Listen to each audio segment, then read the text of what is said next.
Nous sommes tristes parce qu'on ne pensait pas que ce qui est en train de se passer là allait se passer encore. C'est quand même incroyable. Hein? Alors ceux qui sont au pouvoir aujourd'hui, ils ont été victimes d'une situation qu'ils veulent faire subir à ceux qui sont dans l'opposition aujourd'hui. Le message de l'artiste Reja Tiken Jah Fakoly à la classe politique ivoirienne sur l'actualité politique en Côte d'Ivoire. Bonjour, je suis Tiken Jah Fakoly. Je fais cette vidéo pour donner ma position sur l'actualité politique en Côte d'Ivoire, mon pays d'origine. Les tensions sont en train de monter, donc il est important que les leaders d'opinion s'expriment.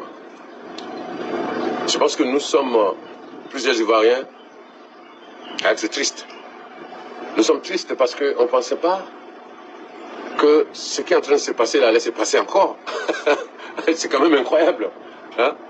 Alors ceux qui sont au pouvoir aujourd'hui, ils ont été victimes d'une situation qu'ils veulent faire subir à ceux qui sont dans l'opposition aujourd'hui. La Côte d'Ivoire a connu trop de morts, trop de vies perdues en Côte d'Ivoire. Les dernières vies qu'on a perdues, c'est 3000 morts après la crise post-électorale.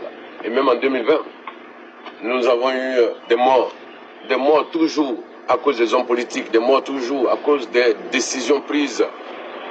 Hein? C'est quand même incroyable. Donc je fais cette vidéo pour dire que je comprends la frustration de l'opposition ivoirienne. Parce que nous on pensait que, après tout ce qui s'est passé, qu'on allait avoir des élections libres, transparentes, surtout inclusives. Donc simplement dire que je suis triste. Je suis triste parce que 3000 morts sans coupable. J'ai un message que je voudrais adresser solennellement au président de la République actuelle.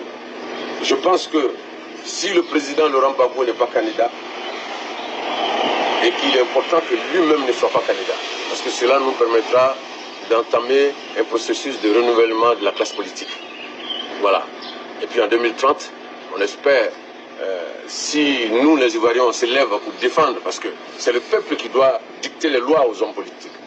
Alors si nous les Ivoiriens on se met ensemble au-dessus des régions, au-dessus des religions, au-dessus des ethnies, etc., pour défendre nos idées, pour défendre notre pays, finalement, je pense qu'en 2030, voilà, on doit tout faire pour avoir des élections libres, transparentes, surtout inclusives.